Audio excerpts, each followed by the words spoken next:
Essa ideia aparece em rankings internacionais, relatórios ambientais, documentários e discursos que colocam a agricultura europeia e norte-americana como referência absoluta.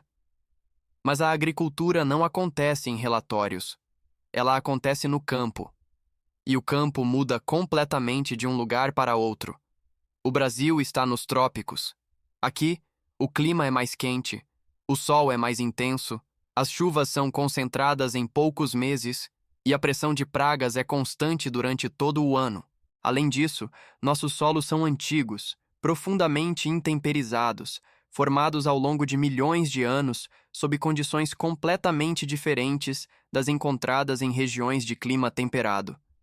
Isso muda tudo. Um erro comum é achar que solo fértil é solo escuro.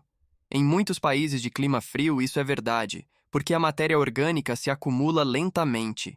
No Brasil, o solo pode ser claro e extremamente produtivo, desde que seja bem manejado. A cor não define fertilidade. A estrutura e a vida do solo, sim. Durante muito tempo, o Brasil tentou copiar modelos estrangeiros.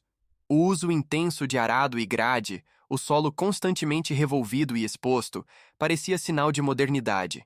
Mas o resultado foi erosão severa, perda de matéria orgânica, compactação e assoreamento de rios.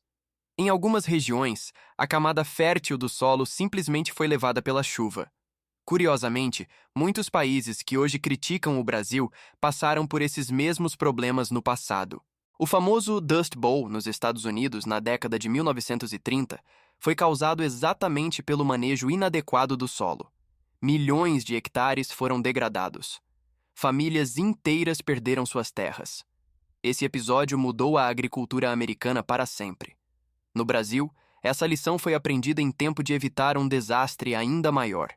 E foi aí que surgiu uma das maiores revoluções silenciosas do agro brasileiro: a adaptação ao próprio ambiente. O produtor percebeu que não adiantava lutar contra o clima tropical. Era preciso trabalhar com ele. Em vez de revolver o solo, passou-se a protegê-lo. Em vez de expor, passou-se a cobrir. O plantio direto começou como uma solução prática, não como bandeira ideológica. A palhada passou a ter valor. Aquilo que antes era visto como resto de cultura virou proteção. Ela reduz o impacto das gotas de chuva, diminui a evaporação da água, regula a temperatura do solo e cria um ambiente favorável à vida microbiana. Um solo coberto pode ser até 10 graus mais frio do que um solo exposto em dias quentes. Outra curiosidade pouco comentada é que o solo bem manejado funciona como um reservatório de carbono. Ao contrário do que muitos pensam, o agro brasileiro pode ser parte da solução climática. Sistemas bem manejados sequestram carbono da atmosfera e armazenam no solo por longos períodos. E isso só acontece quando o solo não é constantemente revolvido. A agricultura brasileira também precisou se adaptar às pragas tropicais. Diferente de regiões frias, onde o inverno reduz naturalmente a população de insetos, aqui o ciclo é contínuo. Se o produtor copiar estratégias estrangeiras baseadas apenas em produtos químicos, o custo explode e a eficiência cai. Por isso, o Brasil se tornou referência em manejo integrado de pragas e no uso de defensivos biológicos. Hoje, o país é um dos maiores mercados mundiais desse tipo de tecnologia, algo que raramente aparece nas críticas internacionais.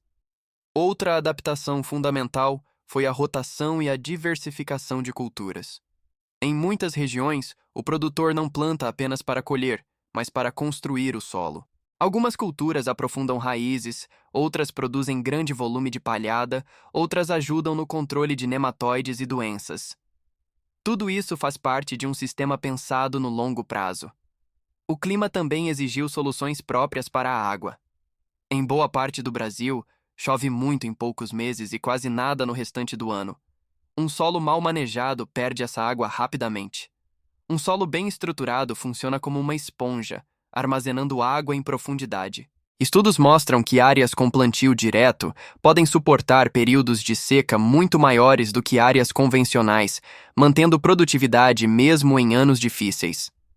Isso não aparece em fotos bonitas, mas aparece na colheita. O produtor brasileiro aprendeu tudo isso na prática. Não foi por modismo, nem por pressão externa. Foi por necessidade. Aqui, errar custa caro. Não existe inverno rigoroso para resetar o sistema. Não existe margem para romantismo. Existe gestão. Enquanto muitos países produzem com subsídios pesados, o produtor brasileiro produz com eficiência.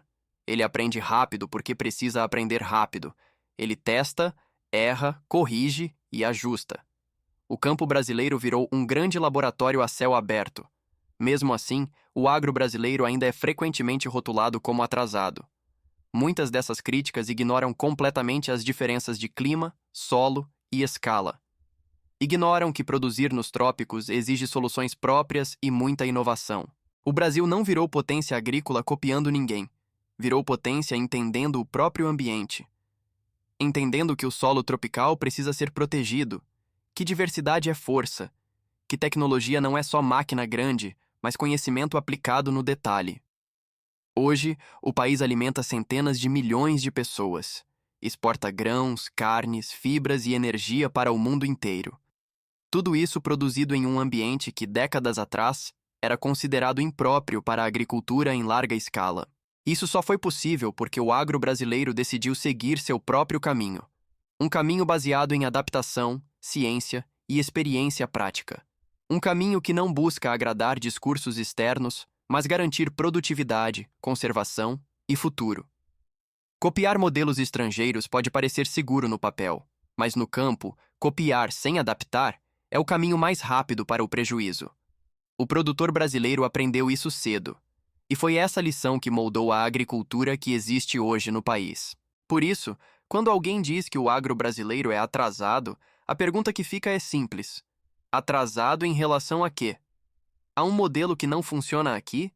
Há uma realidade que não existe nos trópicos? Aqui, o agro não copia, ele se adapta. E é exatamente isso que o torna forte. Se você chegou até aqui, é porque acredita em um agro com pé na terra, baseado em conhecimento, experiência e realidade do campo. Então aproveita agora e se inscreve no canal Pé na Terra Agro, porque aqui a gente fala a verdade que muita gente prefere ignorar. E se você quer ir além, ajudar esse conteúdo a crescer e fazer parte de uma comunidade que valoriza o agro de verdade, considere se tornar membro do canal. Ao se tornar membro, você apoia diretamente esse trabalho, fortalece o canal e ajuda a manter esse espaço independente e comprometido com o campo. Aqui não tem discurso vazio. Tem solo, tem ciência e tem resultado. Se inscreve, vira membro e continua caminhando com a gente. Porque quem vive o agro sabe, é com o pé na terra que tudo começa.